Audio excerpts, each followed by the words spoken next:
So picture this, a photograph of a smiling, healthy teenager filled with dreams and goals. Now, picture the same teenager just a year later.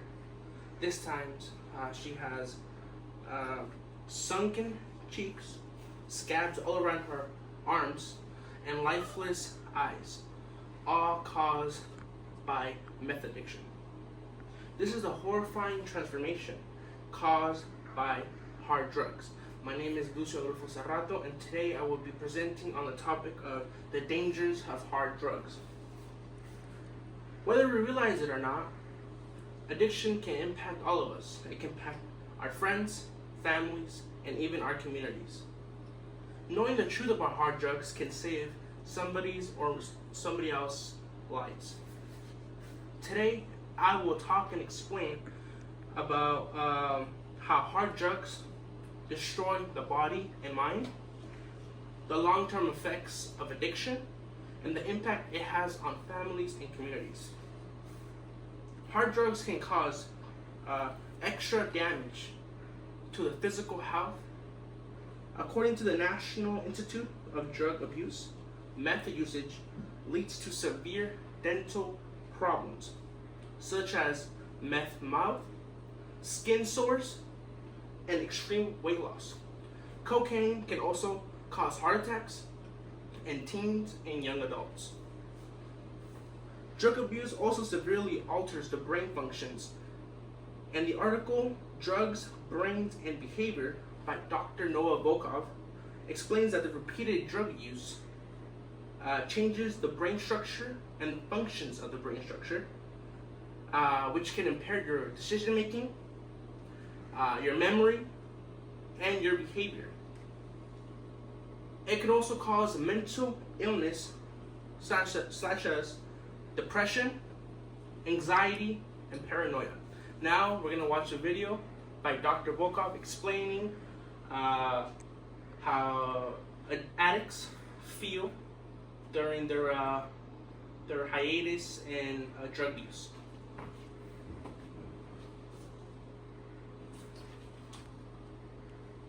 Giving us an understanding about what happens in a brain of a person that's addicted. And by allowing us to actually find out what areas of the brain are not working and why, it provides a means to develop new interventions that hopefully can remediate some of the changes, or if not, help individuals be able to cope better so that they can stop taking drugs.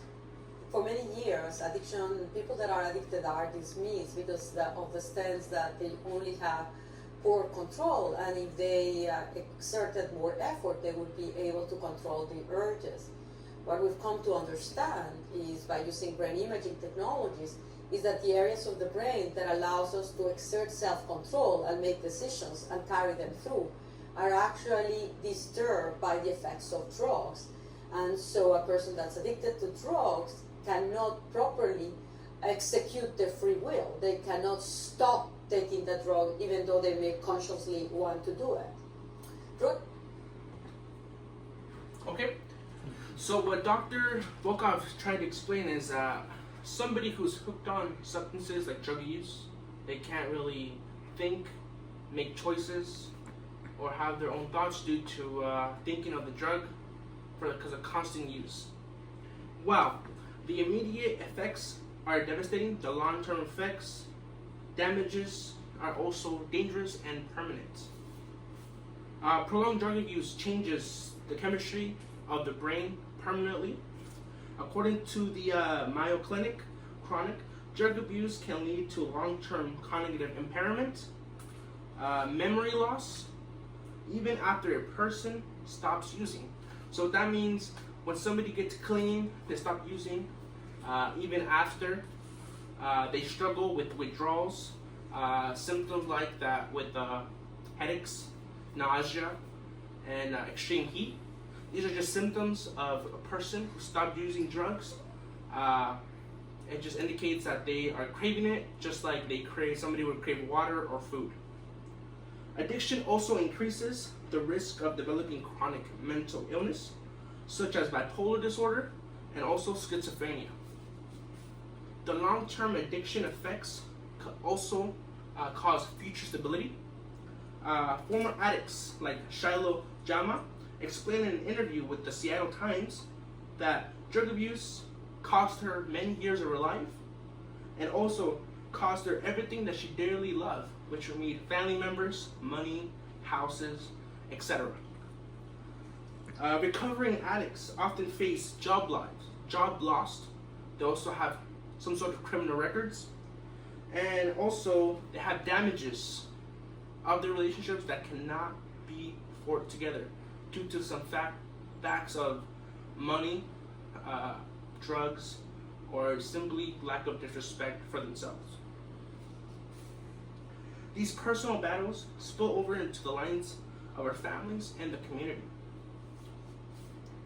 Families are often left emotionally and financially broken from one's usage. In 2022, a CNN Health interview shows an addiction counselor, Lisa Herrera, showed that the families regularly spend thousands of dollars in rehab centers and legal fees, but yet tragically they still end up losing their family members due to drug use or addiction. Children raised in drug houses are also affected. More than likely, they fall victim to the drug use themselves, or they also are abused by somebody who's been using drugs. Communities suffer from the ripple effects of drug addiction as well. In 2023, the LA Times wrote an article that reported that the LA County served over $100 million a year responding to the opioid related emergencies and overdose in Los Angeles, California. Schools, shelters, and emergency rooms are always overwhelmed, which ultimately leaves less resources for other people who are in need. Knowing all of this, we cannot just stay quiet or silence ourselves. Here's what I and everyone else can do. First, we can all have the option to not do hard drugs. Second, just like myself and everybody else here, we can start a conversation about hard drugs with siblings, parents, friends, and other people. We can also have the support of our support programs like Narcotics Anonymous or local outreach here that we have here in Salinas. Also, we can share accurate information, spread awareness about drug abuse in social media. We can also carry Narcan, which is used to help people who are addicted to substances. We can learn how to use it and prevent people from dying. We can also donate or volunteer to addiction recovery centers. Now, today we discuss how hard drugs destroy health.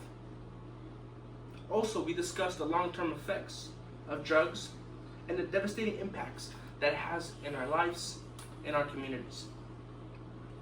Hard drugs usage isn't just a personal issue, it is a public health crisis that affects all of us. That the more we know, the more we can protect and prevent from people dying. Now, this might seem like an ordinary spoon, something we have occasionally with cereal or soup, but this, to someone, this is just represents the battling addiction. It is a symbol of their pain. Let's choose to protect and educate, please, and stand against hard drugs. I also have here a flyer of our Valley Health Associates outpatient program. It is office hours from Monday to Friday from 9 p.m. to 6 p.m. I leave it here for you guys. If you guys have any information on it or you want to know anything, it is a local outreach program that deals with teens and young adults that have issues with substances, alcohol, or have bad records. I advise everybody here to check it out. Thank you so much for your time. My name is Luis Adolfo Sarrato, and this concludes my speech. Thank you.